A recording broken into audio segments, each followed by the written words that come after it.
Good morning, ik begrüße jullie in de naam des Herrn Jesu. Das ist ein Verreich, war hier top zu sein und Gott sein Wort betrachten. Und ich möchte für das morgens reden über ein Ding, was ich glaube, das ganz Wichtigste ist in Menschen erleben. Gott hat von Anfang an, als er Menschen gemerkt hat, mit Menschen gearbeitet in verschiedene Wege sich geopenbart zu Menschen in verschiedene Tiden auch verschiedene Dinge, was er verlangen deed von ihnen. Zum Beispiel im Alten Testament verlangt er, dass sie Opfer bringen deeden, in Schub oder in Kas oder so was. Er hat krank beschrieben, wo sie das mussten entspacken, wo sie das mussten anbringen, wo das muss geopfert werden und so weiter. Für die Sinnenvergebung und für verschiedene Dinge, für Reinigung und so weiter. Wenn Jesus starb am Kreuz, haben wir das Lamm Gottes, wo alle anderen Opfer handeln. Und so nur dort sagt Hebräer uns, du hast nicht ein Bedürfnis für noch ein Opfer, weil dort Opfer von dem Lamm Gottes wir angenehm für Gott einmal für alle Mal, wir nicht mehr Bedürfnis für noch mehr Opfer. Aber ein Ding ist beständig, ganz von Anfang an, als Gott Menschen gemerkt hat, von der, oder von der, und wird auch bleiben, solange als wir hier ihr sind, und nicht mehr bloß dort, aber in alle Ewigkeit. Und dort eine Ding ist, dort Gott will haben, dort wir sollen seine Stimme hören. Er will zu uns reden und er will ein Verhältnis haben mit uns. Wir lesen ganz am Anfang, als Gott Adam und Eva geschaffen hat und hat er im Garten angestellt. Das erste, was wir lesen, dann erst dort, Gott kam im Garten an und verteilt mit ihm. In 1. Mose 3,9 sagt er, und Gott der Herr raubt den Mann und sagt, wo bist du? Sie hielten seine Stimme. In 2. Mose, Kapitel 15, in Vers 26, du lest wie so steht. Gott wird hier reden, er sagt, wenn je nur den Herrn, jenen Gott, kragt horchen wollen, und andere werden seine Stimme horchen wollen, und dort tun wollen, was er von jenen verlangt, und je jenen bemühen wollen, dort zu holen, was er jenen vergesagt, dann wollen die Krankheiten, die ich über die Ägypter brach, nicht auf jenen kommen. Ich sehe der Herr, ich sehe die jenen gesund merkt. Gott sieht dort zu Israel, dort jene physische Gesundheit, was damit zu tun haben, wo jene mich horchen tun. Wenn die wollen nur meine Stimme horchen und tun, was ich sage, dann wo ich ihn beschützen von den Krankheiten, die ich auf die Ägypter brachte. So Gott seine Stimme zu hören, nur zu horchen, hat zu tun in uns Leben in alle Hinsichten haben. Aber hier sagt er besonders mit ihrer Gesundheit, was ihre Gesundheit, was davon abhängig sind, als sie nur am horchen tun. Dann in 2. Mose Kapitel 19, und von 3:6, hier ging Moses am Bäumen ab, Gott seine Stimme zu hören. Gott will mit ihm reden. 2. Mose Kapitel 19, fangen an von Vers 3. Sagt, du ging Moses nur Gott, und der Herr raubt ihm vom Berg und seht, seit die Israeliten, die von Jakob aufstammen, die haben gesehen, was ich in Ägypten getan habe, und wo ich jünd ab Pflichten von Odler droeg, und jünd ha nu meegebracht, wann je nu harchen worden, en dort wat ik zei, nu dort wat ik zei, en je mijn bund houden worden, daar waar je van alle veldje op de eerd mijn eenheid volk zijn. Want doch de ganze eerd mij geheert, je en besonders worden voor mij in de rek zijn, wo ein jeder ein Priester ist, und die wollen ein heiliges Volk sein, das sollst du der Israeliten sein. Er erinnert was er in Ägypten getan hat, wo er gerat hat, er sagt so, als ab Odlerpflichten teruggekomen, nochmal könnte Ruth und teruggekomen, nur mich. Und er sagt, wann die wollen horchen, wenn die wollen nur meine Stimme horchen, sagt er, dann wo je mein Volk sein und ich wo je Gott sein. Ebenso sagt er, die ganze Erde gehört mir, aber je wollen ein besonderes Volk sein für mich. Das wir ganz abhängig von einem Ding. Dass wir nicht genug bloß von Jakob sind, nur kommen zu sein. Er sagt, wann die wollen nur meine Stimme horchen. Wenn je wollen um mich horchen, sagt er, da will je ein besonderes Volk sein zu mir. Da will je alle Priester sein.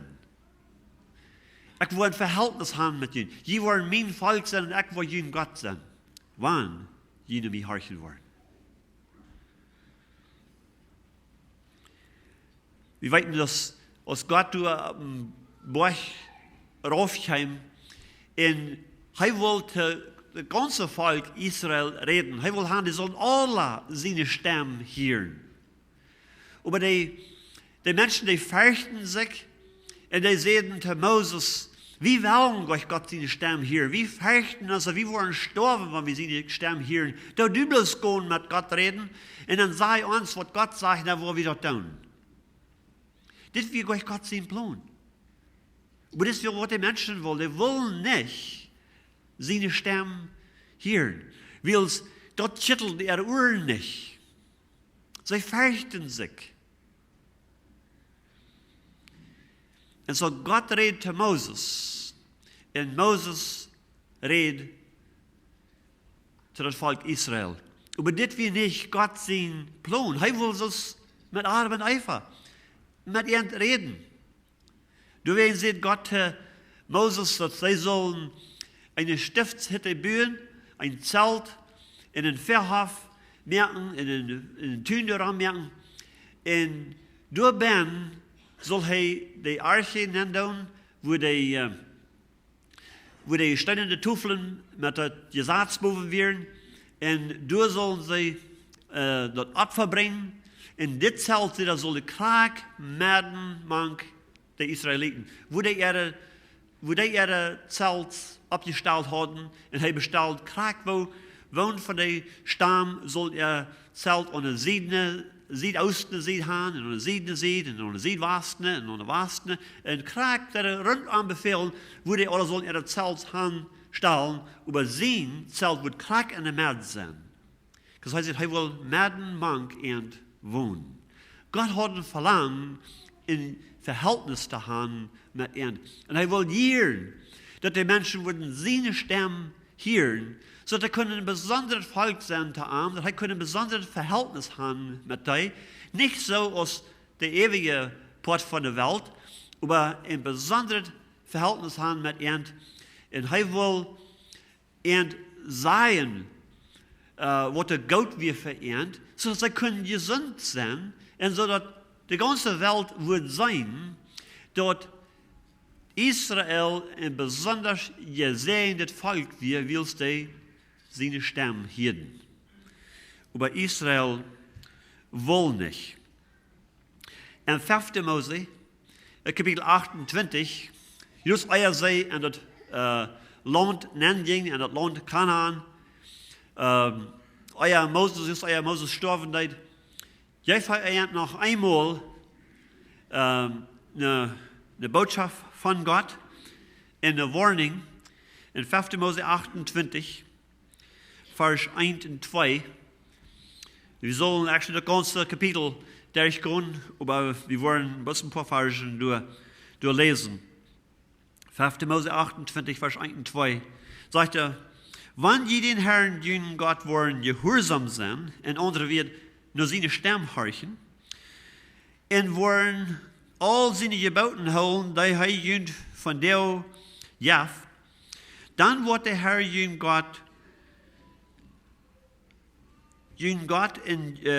jünt uns in Volk, hoch über alle andere Völker saten. Wenn je den Herrn jünt Gott gehorchen wollen, dann wollen all diese Segnungen auf jünt kommen. Nicht mal bloß, wohl Gott dort, sie würden seine Stimme hören in einem besonderen Volk sein haben, nicht mal bloß, weil dass sie sollen seine Stimme horchen in Gesundheit haben in ihrem physischen Körper, aber er verspricht hier auch viel Segnungen. Er sagt, all diese Segnungen, die werden auf ihn kommen, auf eine Bedingung. Wenn je wollen, nur meine Stimme horchen. Wenn je wollen, gehorsam sein, zu was ich sage, nur mich horchen. Und an den nächsten Versen, der ich 14, jaft er all die Segnungen, versprach er, was er auf ihn bringen, wann sie wollen, nur am horchen. Und dann in Vers 15 sagt er, wenn die aber nicht gehorsam worden sind, in den Herrn, den Gott in die Geboten nicht kragt holen wollen, die ich von der gebe, dann wollen all diese Schulden auf ihn kommen in jünt durchschlagen. In das ewige Part vom Kapitel sagt uns dort, was von Schulden, der wird auf ihn kommen. Und dass wir alles auf eine Bedingung, also wenn die nicht wollen horchen, nur meine Stimme, dann wird all das Schulden auf ihn kommen. Gott hat ein Verlangen, sein Volk zu segnen, in Gaude zu tun. Aber er hat die Bedingung gesagt, wann wir wollen, nur seine Stimme horchen. In Jeremia Kapitel 7, in Vers 22 und 23, redet Gott durch den Prophet Jeremia und sagt, aber an den Tag, als ich jene Voders uit Ägypten brach, sah ich en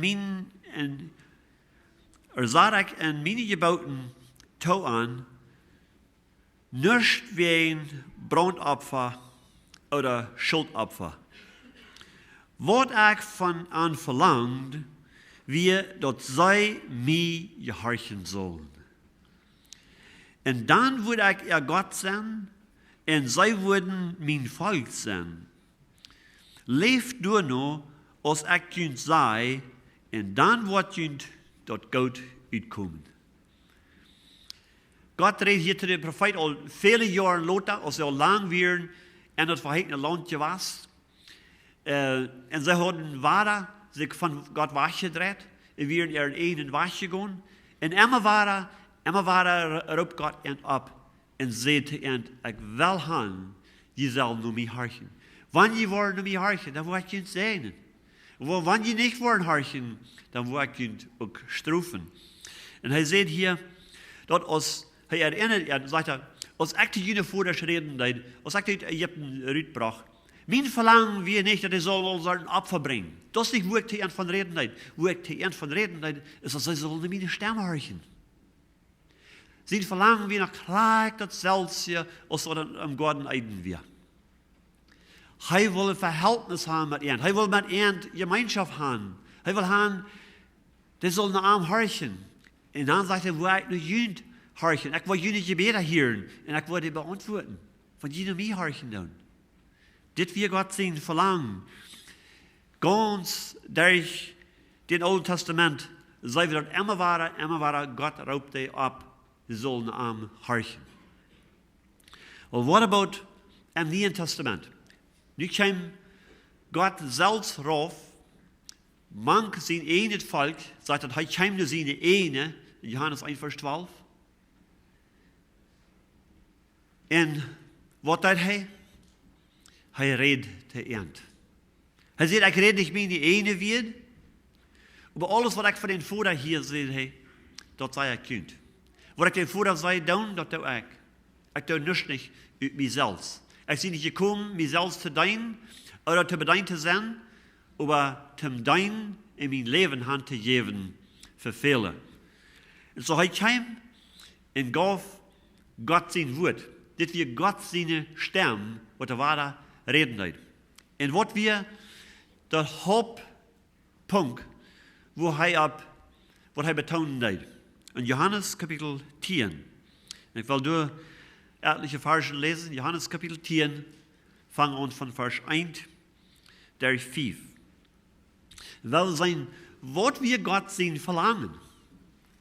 Was will er? Mal hat er geredet, er wir vom Himmel raufgekommen, auf dem Berg Sinai, hat der Moses geredet, hat der Israel geredet. Er hat Werken durch die Propheten geredet, zu den Menschen. Und nu hat er seinen eigenen Sehen raufgeschickt, wie er selbst raufgekommen im Fleisch, hier mag uns zu wohnen. Was will er? Wo wir hängen an nu? Was wir sind verlangen? Well, wir mal checken. Johannes Kapitel 10, Vers 1. Sagt Jesus, ich sage Ihnen die Wahrheit. Wer nicht durch die Put im Schubstall nennt, aber irgendwo überklottert, als ein Stehler und ein Mörder. Wer durch die Put nennt, als der Schub hat, für den merkt deren Wachte up, und der Schub hören seine Stimme. Er raubt seine eine Schub beim Numm, und der kommen am heran. Und wenn er seine Schub erst büten hat, geht er vorab, und der Schub kommen heran, sie kann seine Stimme. Die würden aber niemals in Fremden herangehen, aber von einem Wachran, weil sie kann den Fremden seine Stimme nicht. Und dann, Vers 27, meine Schub hören meine Stimme, und ich kann ihn, und die kommen mir heran. Er bringt hier ein Bild, wo Israel, die Menschen von Israel, sehr mit bekannt werden. Von einem Hort in seine Schub. Und meiste von uns sind vielleicht nicht sehr bekannt mit Schubheiden oder mit Schubamgehen, aber das ist ganz anders als mit Vieh. Ganz anders als mit Schwein. Wenn was ein Schwein soll durchgehen, dann muss das Jan wegpushen, dann will er den weggehen. Wenn du was Vieh steht, dann muss hinter das Vieh gehen und jauen dort. Aber wenn du den Schub was, wo dann musst du vorabgehen und den Schub rauben. Da musst du auch bekannt sein mit der Schub, dass der Schub die kann. Wenn er die sterben kann, dann wollen die herankommen. Wenn ein Schub hat, seine Schub zur Welt bringt, der geht vorab und er singt oder piept oder merkt ein Gelüt mit seiner Stimme und der Schub kann die Stimme und die Gunde heran. Das ist ganz interessant, dort zu bemerken, wo das schafft.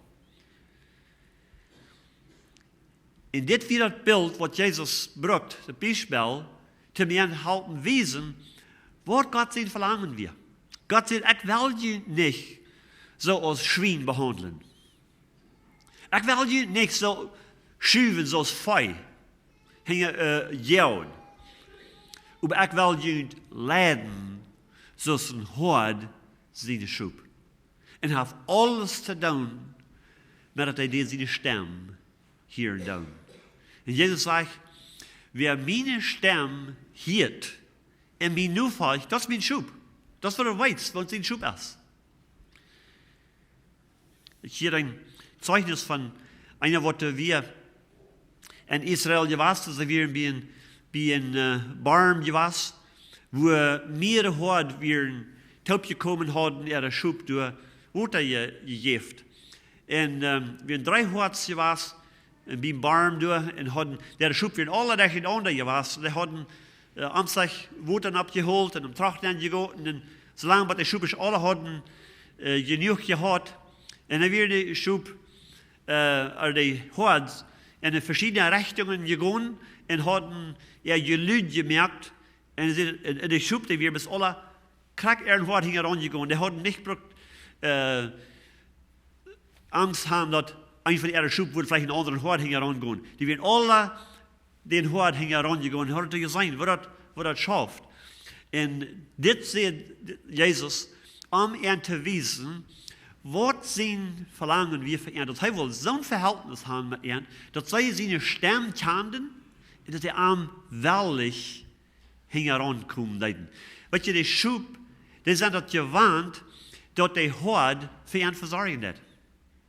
Die Schub weiten dort, dass die Horde wird ihn nur eine Welt bringen, wo sie wollen Sorte eten haben. Die Schub, die vertrauen den Horde, dass die ihn wird beschützen von allen Gefahren. Ein Schub kann sich selbst nicht beschützen. Er hat nicht Kraft, kann nicht bei sich ran, kann nicht ein großes Gelüt mehr, wird ein Wolf oder ein Löwe wachgrüllen. Sie sind ganz abhängig von den Horden. Und das ist Jesus sein Verlangen von seinen Schub, dass die am Wollen so herankommen, dass sie seine Stimme wollen hören und am herankommen und nicht in Fremden seine Stimme horchen. Es gibt viele Menschen, von denen horchen nur viele verschiedene Lehren und viele verschiedene Menschen. Und dann waren sie ganz confused. Na, ist das den Wort seine Stimme? Ist das wirklich die Wahrheit? Oder soll es das sein? Vielleicht ist es ja noch reich. Und dann sind sie ganz confused und wissen sie nicht, wo sie in welche Richtung sie sollen gehen. Der Trouble ist, dass wir lernen nicht, den Hort seine Stimme zu unterscheiden. Von all den anderen Stimmen, die darum sind. Und da werden wir in Gefahr, den rechten Hort heranzugehen. Die rechte Lehre abzufolgen. Aber wenn wir wollen lernen, den Hort seine Stimme kennen, dann können wir ganz voller Vertrauen am herangehen. Er wird uns leiten auf den rechten Weg. Er wird uns nun Wasser leiten, wo wir Sorte trinken haben, nur der Welt leiten, wo wir Sorte eten haben.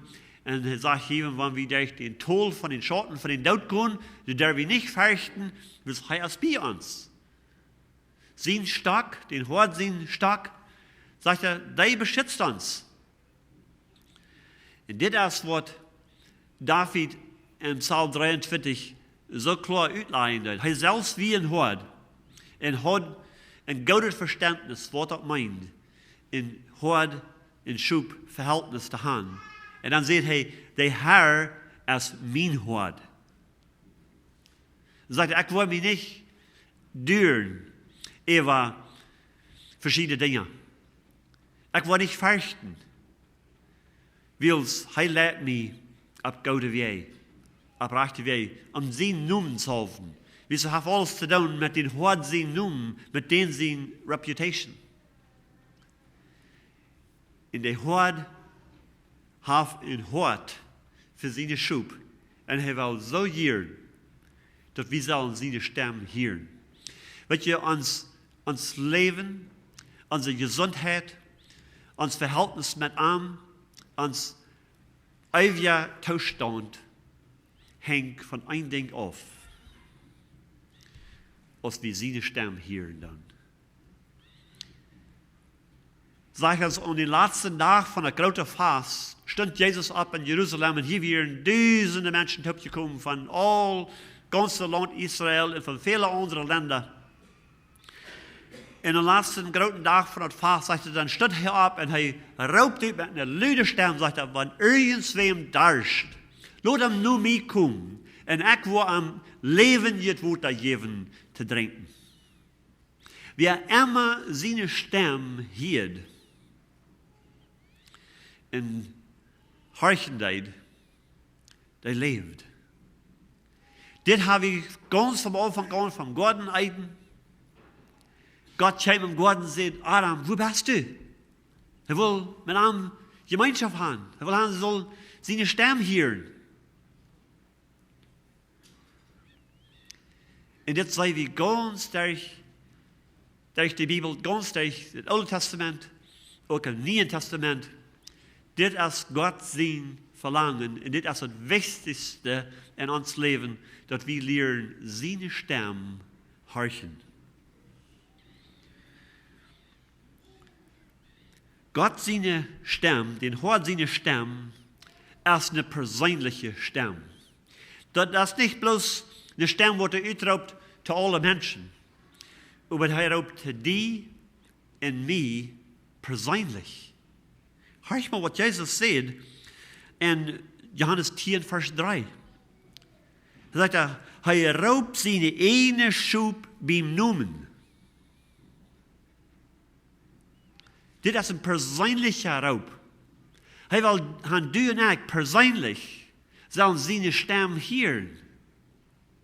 Und nur am Horchen. Und am nur folgen. Das ist nicht bloß im großen Ganzen, aber persönlich. Er raubt seine eine Schub beim Namen.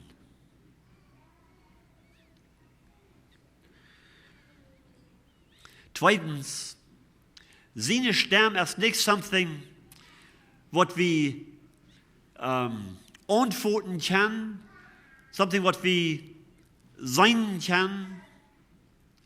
Die Stimme ist, was wir hören können. Und was wir dort hören, ist der ganz erste Sens, was wir kriegen dann. Wenn wir noch an unsere Mutter lief sind, dort hören ist der erste Sens, was du developen wird. Euer wie schmecken kann, euer wie sein kann, euer wie retten kann, euer wie feilen kann. Ich habe hören. Und Doktor sagen uns, wenn ein Mensch krank ist, und der Mensch gestorben ist, wenn der auch nicht reden kann, auch nicht seine Augen aufmerken kann, und nicht antworten kann, aber das Hirn ist das Letzte, was er verjährt. Woran? Weil Gott sagt, das Allerwichtigste ist, dass wir seine Stimme hören dann. Und er beweist das in seine Kreatur, in sein Wort, in sein Verhältnis mit uns. Immer weiter raubt uns ab. Wenn je meine Stimme hören wollen, wenn je nur mich horchen wollen, da wo je leben, da wo je Gesundheit haben, da wo je ein gutes Verhältnis haben, da wo je ein besonderes Volk sein für mich. So viele Menschen von dir haben und verlangen, und sie probieren auf verschiedene Wege zu tun. Vielleicht mit gewissen Regeln nur folgen, oder vielleicht gewissen Weich kleiden, oder gewisse Sprache reden, oder gewisse Dinge tun, das einmal die Weg in der Kirche fordern, whatever das muss sein. Verschiedene Dinge probieren in Verhältnis zu haben mit Gott. Aber Gott sagt, es ist nur ein Weg, was ich in Verhältnis habe mit mir. Und dort ist, wenn jeder meine Stimme horchen kann. Du hast kein anderer Weg leben zu haben. Ewig leben zu haben. Jesus sagt, wer meine wird hielt, und an den Leib, wer mich geschickt hat, der hat ewig Leben. Johannes 4,24. Du hast kein anderer Weg, ewig Leben zu kriegen. Bitte, dass wir seine Stimme horchen dann. Das ist sehr, sehr wichtig, dass wir lernen, so zu horchen, dass wir seine Stimme hören wollen. Und was wir sind erstlich doof. Aber wenn wir nur ankommen, er wird uns die Uhren aufmerken. Und wenn wir ganz jährlich tot sind, so tot als Lazarus im Grab wir, als Feuerdeel wie tot warst, wenn wir seine Stimme hören, dann wollen wir leben. Seine Stimme ist Leben. Im Psalm 95, Vers 7, sagt er uns, wie wichtig das ist, dass wir Gott seine Stimme hören, weil eine Stimme kostet nicht zu Siedstahl sein, oder ich will Luther. Dann ist das wahr. Die Stimme, der ist nu. Nu, sagt Gott, weil er ist uns Gott, in wie dort Volk auf seine Welt in der Schub, für die er sorgt. Wenn je von der seine Stimme hören, dann verhört je Horten nicht. Leute, wenn je seine Stimme hören, dort ist die Zeit zu antworten. In Offenbarung 3, Vers 20 sagt er dort, er steht vor der und er klappert an. Wenn irgendwer, sagt er, meine Stimme hört und aufmerkt, wo er hinkommt, in Gemeinschaft haben mit ihm und er mit mir. Das ist das Verlangen, was er hat. Und wir sehen das ganz von 1. Mose bis Offenbarung. In alle Wege waschen. Das ist, was er uns abrufen zu das. Dass wir sollen seine Stimme horchen. In Römer 10, Vers 17 sagt es, also der Glauben kommt durch Hören, und Hören kommt durch Christus sein Wort. Wenn wir seine Stimme horchen, sagt er, dann jaft er uns Glauben. Glauben ist nicht something, was du und ich uns können abarbeiten. Ich habe noch fertig geprüft, something zu glauben. Wenn ihr das schafft bloß, wenn wir nur seine Stimme horchen, dann jaft dort Glauben. In Johannes Kapitel 5, Vers 28, sagt Jesus, lot je dort nicht wundern. Die Zeit kommt, dort all die an der Gräber liegen, seine Stimme hören wollen. Und die wollen leben. Die wollen abstimmen. Die, was all seine Stimme gehört haben, so es Gott sagen sein wird, die wollen das erste abstehen. Die wollen ein Portion von der ersten Auferstehung. Die wollen gerade so als Lazarus seine Stimme hören, wenn die an den Gräber liegen. Was am Glauben gestorben sind, was seine Stimme gehorcht haben, hier in das Leben. Die wollen seine Stimme hören und die wollen abstehen zu ewigem Leben. Die anderen, die hier in das Leben nicht haben, nur seine Stimme gehorcht, die wollen noch 1000 Jahre länger in ihre Gräber liegen, aber dann wollen die auch seine Stimme hören und abstehen zum Gerecht. Aber alle wollen seine Stimme hören und abstehen. Das ist die Kraft von seiner Stimme. Seine Stimme gibt Leben. Seine Stimme gibt Gesundheit. Seine Stimme gibt uns ein Verhältnis, bringt uns in ein Verhältnis mit ihm. Er sagt, horcht, wenn ihr von der meine Stimme hören, don't ihr Hort nicht Hort merken. Don't nicht das Aufsein, zu sehen, sein, oh, ich war ein anderer Tag. Nee, sagt er, von der, und die seine Stimme hörst, dann don't ihr Hort nicht Hort merken.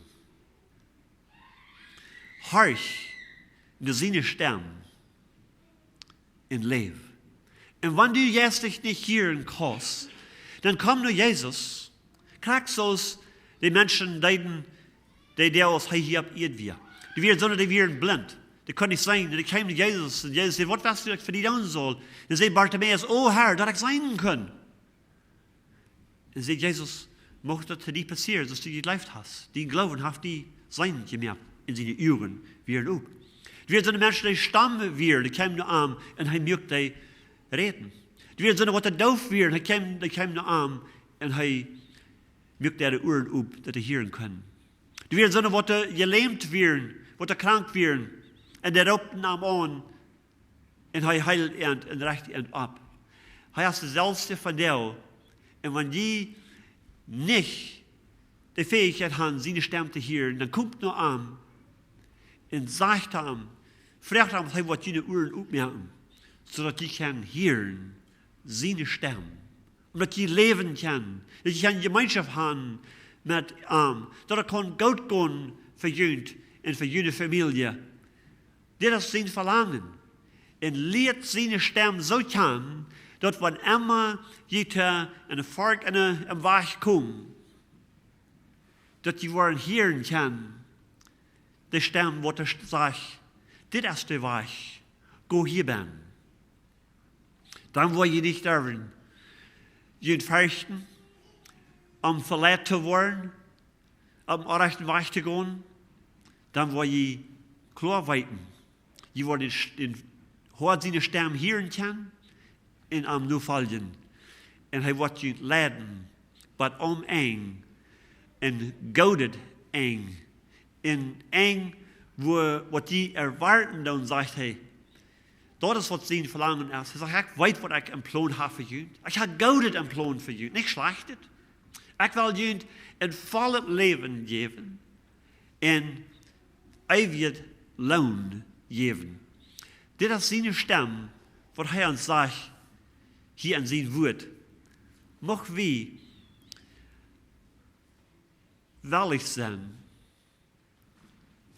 de zijn stem te horen. We hebben zoveel Zeugnissen van mensen die duiden, de zijn stem horen, ook van zonen die niet duiden. Waar we die studeren, en waar we God vragen, dat hij wordt ons op de oren geven, dat we kunnen zijn stem horen. Waar we nog te beten. Himmlische Vader, we danken die Herr, dat u een God bent, dat du een verlangen hebt met ons in verhältnis te gaan. Ganz van aanvang aan, als je nog bloos ademen even gemerkt had, redest du met end. Zij hielden die stem, en du ziet end, wat die plan weer voor ihr leven, wat zij doen zullen. En wie zijn de volgende van, wil zij die niet horchen leiden, wo die vloeg kwam. En we danken die Herr, dat du de mensen niet in den Fall loten deits, in den toestand, maar dat du wahre reden deits. Du hast Moses op een borg en juist aan dat gezegd en wijs en wo zij kunnen met ihre zinden verhandelen, dem dat zij een opfer brachten. En Herr, we danken die, wo du dort als een beeld verstellen deits, omdat we würden zijn, dat du, dat Lamm Gottes, kwams in de Welt sind op die noms, en starfs en betolst de ganze schuld, zodat al die stem hier, die leven, die aanroepen en die harchen, niet verloren gaan, sondern eeuwig leven haben. Herr, we danken die ook dat u zo'n klare bijspel in die woord geeft van de hoorn en de schoep. En du zegt dat die schoep, die horen die stem en die volgen die nu. En dit is wat we weten, während wo die schoep zijn, die wat die nu volgen doen. Gott, ik bid, help ons, dat we worden ons onzeker zijn, als we werkelijk van die schoep zijn, als we werkelijk die stem horen en nu volgen doen. En Herr, wanneer we dat aan zijn, dat we niet die stem horen doen, dan bid ik, Herr, dat du ons die oren opmerken. Dat we worden horen kunnen, wat du te ons zeggen is, zodat we kunnen leven krijgen van die, en dat we die kunnen horchen en nu volgen. Dat du kannst in ons leven en durch ons leven dort erreichen, wat du in plan hast, en ons uitmerken. Voor den dag, wanneer we alle worden die stem horen, even wanneer we al gestorven zijn, dat we worden die stem horen in leven, voor alle eeuwigheid. God, dank zijn voor dien woord, en dat du zu ons reden des. Wir preisen die dafür und loben die in Jesu Namen. Amen.